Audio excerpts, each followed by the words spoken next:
तुम माता सत्कृतो बभूविथ आधाते सुन्नमी महे। बहुत ही मान और सम्मान के योग्य, जिनके साथ पिछले 15 वर्षों से एक छोटे भाई की तरह, वैसे तो उम्र में हमसे लगभग 18 साल वो बड़े हैं, परंतु पिछले लगभग 17-16 सालों से जैसे आप लोग यहाँ बैठे हुए वैसे ही उनके मार्गदर्शन में, उनके नेतृत्व में कभी छोटे से बच्चे बन कर के आए थे शिविरों के माध्यम से, और उनका जो है प्यार, उनका स्नेह हमें मिला और आपकी भांति धीरे धीरे सीखने की प्रवृत्ति प्रबल होती गई और हम आगे बढ़ते गए। व्यायाम शिक्षक बने, उपव्यायाम शिक्षक बने और आज यहाँ जो है आप सबके मध्य यहाँ उपस्थित हैं। कहीं ना कोई संस्कार था जो उनके साथ बड़ा लंबे समय से जुड़ा हुआ है।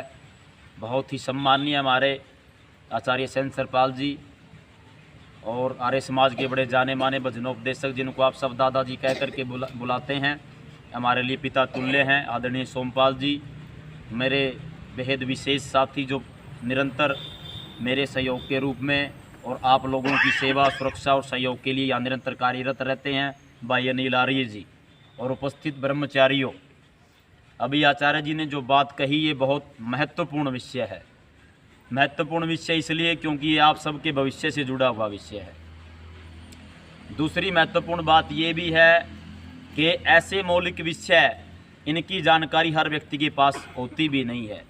जो लोग इस पद्धति से जुड़े हुए हैं, विशेषकर से आर्ष पद्धति से या जो आर्य समाज की पद्धति से जुड़े हुए जो लोग हैं, वही इन चीज़ों के विषय में पढ़ते हैं, जानते हैं और वही लोग आगे आने वाली पीढ़ी को जो है ये नॉलेज ऑफ ट्रांसफ़र जिसको बोलते हैं, इसको वो आगे से आगे वो पहुंचा रहे हैं। आप सब युवा हैं और युवा कौन कहलाता है? जोड़ने और तोड़ने का नाम युवा कहलाता है। जो व्यक्ति स्वयं का उत्थान चाहता है, जो राष्ट्र का उत्थान चाहता है और जो अपने आप को दुष्प्रवृत्तियों को त्याग करके जो सात्विक वृत्तियों से अपने आप को जोड़ देता है और जिसके हृदय के अंदर एक दीपक जलता है, एक ज्योति जलती है कि मुझे अपने जीवन के अंदर कुछ सार्थक करके दिखाना है। जिस प्रकार के नाम आप निरंतर सुनते रहते हैं, चंद्रशेखर आज़ाद, पितामह भीष्म, ब्रह्मचारी हनुमान, महर्षि दयानंद, जो भी लोग विशेष हुए समाज के अंदर और जिन लोगों ने इस दिव्य शक्ति को अपने भीतर समाहित करके रखा, उन लोगों ने पूरे विश्व के परिदृश्य को बदला है। ये इस तत्व की सबसे विशेष शक्ति है। ब्रह्मचर्य, वैसे तो बरा जो शब्द है वो अनेकार्थी है, उसके अनेक शब्द भी निकलते हैं। बरा और चर्य, बरा का अर्थ परमपिता परमात्मा भी है, वीर्य रक्षण भी है, वेद विद्या का अध्ययन भी है, काफ़ी सारी चीज़ें हैं। बरा का अर्थ ये भी है कि परमात्मा की बनाई हुई सृष्टि के अंदर आप विचार पूर्वक विचरते रहे और अपने जीवन का उद्देश्य जान करके, व्यक्ति के जीवन का उद्देश्य मोक्ष प्राप्ति है। परंतु मोक्ष प्राप्ति तो बहुत दूर की बात है। हम तो काम, क्रोध, लोभ, मोह, वासना, अन्यत्र पता नहीं कितनी चीज़ों से हर समय घिरे रहते हैं और यही कुछ चक्कर में फंस करके अपने मानव जीवन को जो परमात्मा ने आपको प्रदान किया है उसको व्यर्थ गंवा देते हैं। अब ब्रह्मचर्य की जो बात की गई, मुख्यतः 3 चीज़ों को इसमें सम्मिलित किया जाता है। सबसे पहला होता है वेद विद्या का अध्ययन, उससे पहले आता है परमपिता परमात्मा का चिंतन, उसका मनन, क्योंकि परमात्मा से श्रेष्ठ विषय वस्तु पूरे दुनिया में कोई नहीं है। वो सबका नियंता है, वो आपको बनाने वाला है, पूरे विश्व को बनाने वाला है। और तीसरी बात आती वीर्य रक्षण। अब अनेक व्यक्ति ऐसे भी होते हैं जो ब्रह्मचर्य का सीधा सीधा अर्थ सिर्फ वीर्य रक्षण से जोड़ देते हैं, परंतु जो परमात्मा का जो भगत होगा उसी के हृदय में वो ज्योति जगेगी और जो परमात्मा में लगन लगाएगा उसी का ध्यान फिर वीर्य रक्षण की तरफ भी जाएगा, क्योंकि उसको अपने भीतर झांकने का अवसर प्राप्त होगा और वही जा करके फिर उन बुराइयों से दूर रह पाएगा।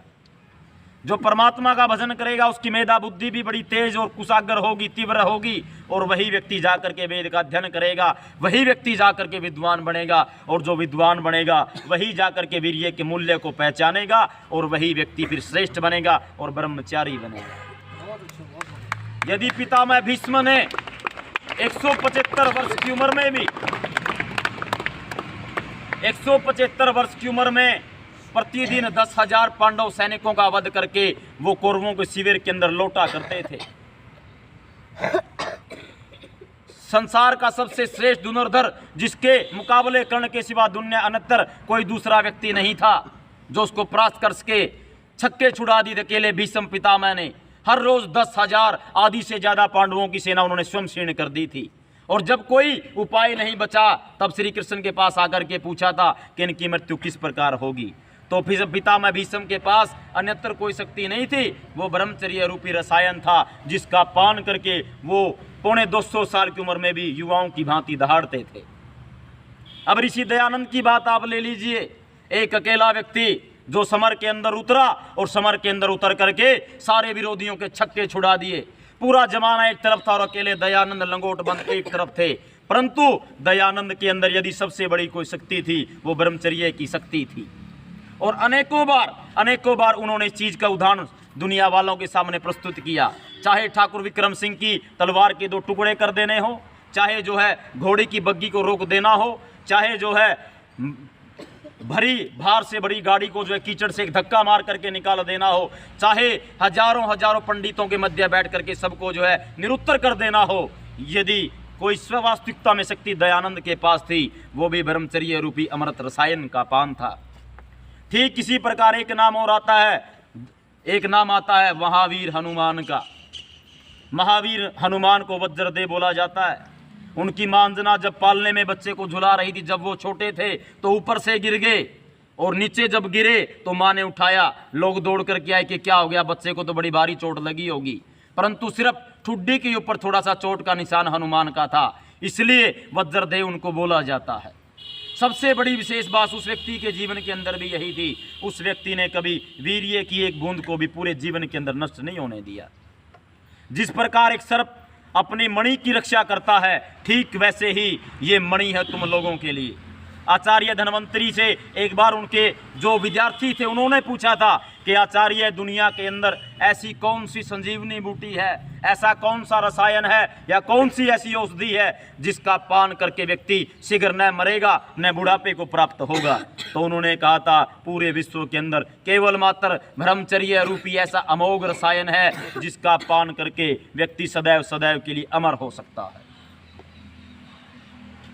और इसको बनाने के पीछे कितनी ज्यादा मेहनत करनी पड़ती है।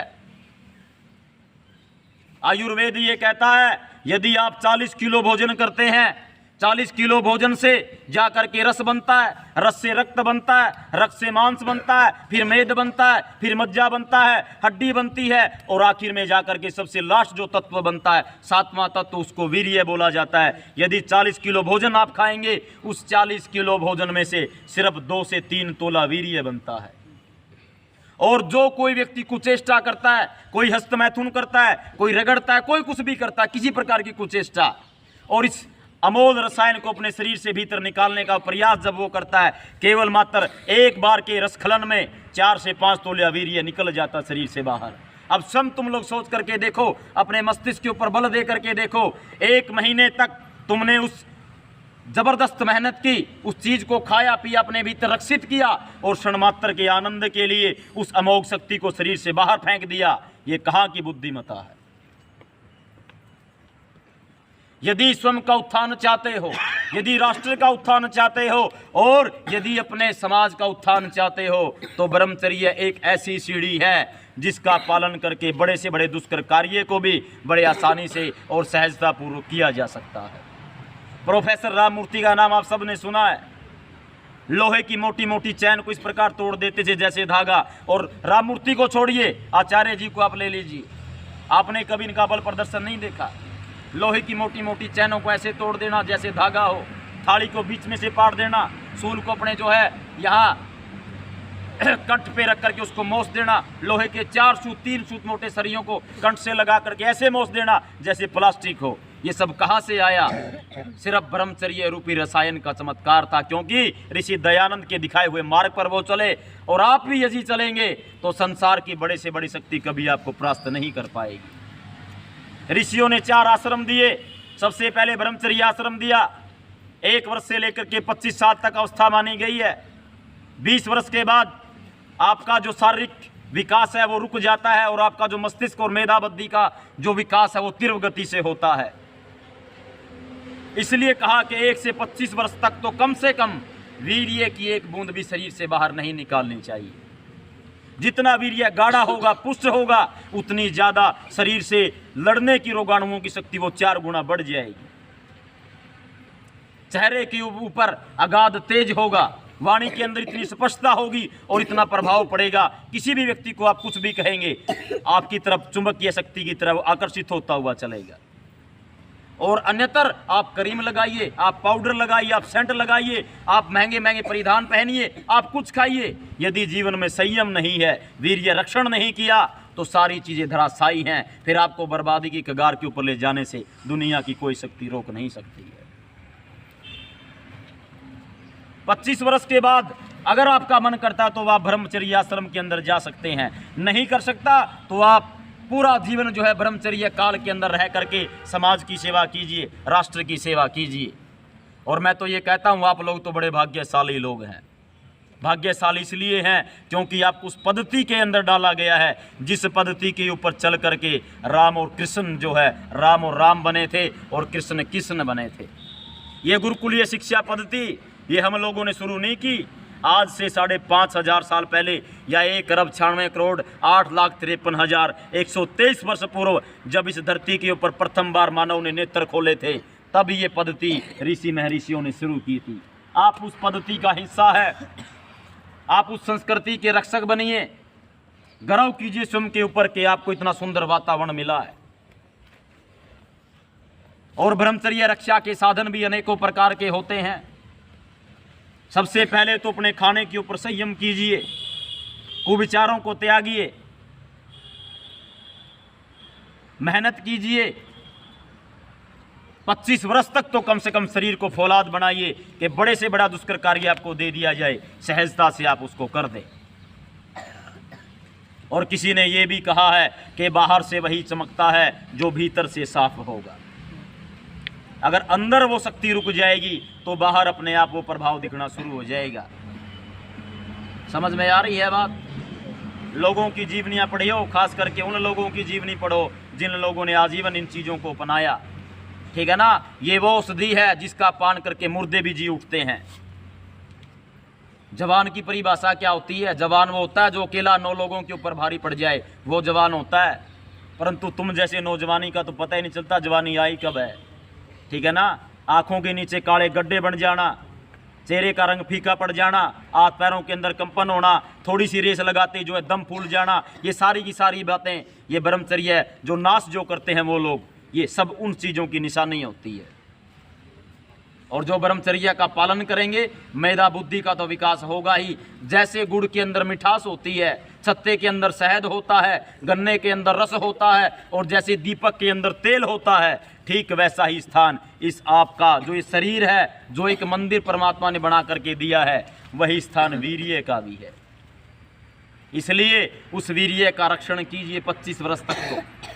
ठीक है? उस कमाल की बात तो ये भी है, जो लोग ये कहते हैं, जो दिन रात जिन लोगों को जो है सर के ऊपर वासना का भूत जिन लोगों के सर के ऊपर सवार रहता है, उनको ये नहीं पता कि इसका जो मूल्य है वो कितना अधिक है। यदि कोई व्यक्ति एक सिगरेट पीता है, सिर्फ सिगरेट के पीने से 5 दिन की उम्र व्यक्ति की खत्म हो जाती, कम हो जाती है। और ये रसायन जो बन रहा है निरंतर, दिन और रात परमात्मा ने वो मशीनरी चला रखी है अंदर आपके भीतर, इसका निरंतर आप दुरुपयोग करते रहेंगे, शरीर से बाहर निकालते रहेंगे, तो अब तो युवावस्था है, पता नहीं चलेगा। परंतु जैसे ही 35 के बाद 40 के बाद आप जाएंगे, शरीर का पूरा ढांचा इस तरह से गिरेगा जैसे मिट्टी का ढेर हो। आपके पांव खत्म हो जाएंगे, घुटने बिल्कुल खत्म हो जाएंगे, रोग चारों तरफ से आकर के आपको घेर लेंगे। इसलिए इस अमोघ औषधि का पान आप लोग कीजिए, स्वयं को बनाइए कुछ। यदि उत्थान चाहते हो तो वीर्य रक्षण करो, ब्रह्मचर्य का पालन करो, और यदि नहीं चाहते, मरना ही है, तो फिर समाज की गंदगी चारों तरफ आज फैली हुई है। पूरे समाज ने आज ठेका ले रखा युवाओं को बिगाड़ने का।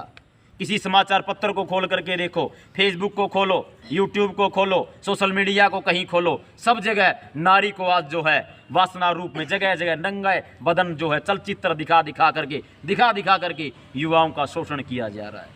और लोग पैसे ऐंठ रहे हैं, और तुम जैसे हम जैसे महामूख देख करके पूरी रात जागते हैं हॉस्टल के बच्चे, और कोई आत्महत्या करने को मजबूर हो जाता है, कोई एग्जाम के अंदर फेल होता है, सिर्फ इसलिए क्योंकि लगातार वीर्य का जो है वो बहाते हैं नदी के पानी की भांति, और फिर जाकर के षड्यंत्र को पैदा करते हैं ऐसे नौजवान। और ऐसे नौजवान न देश के लिए कुछ कर सकते हैं, न समाज के लिए कुछ कर सकते हैं, और न स्वयं के लिए कुछ कर सकते हैं। कि आपके मध्य आते रहते हैं, हम बताते भी रहते हैं, हमारा कर्तव्य भी है। हम चाहेंगे कि आप लोगों का जीवन श्रेष्ठ हो, आप वास्तविकता में आर्य बनो, और जिस किसी भी क्षेत्र में कल निकलोगे कम से कम वहाँ अपना प्रभाव दिखाना, ईमानदारी से अपना काम करना, परमात्मा को साक्षी मान करके, और ये जो चीज़ें आपको सिखाई जा रही है ये आगे से आगे बढ़ाते रहना। इन्हीं शब्दों के साथ सबको नमस्ते। इति।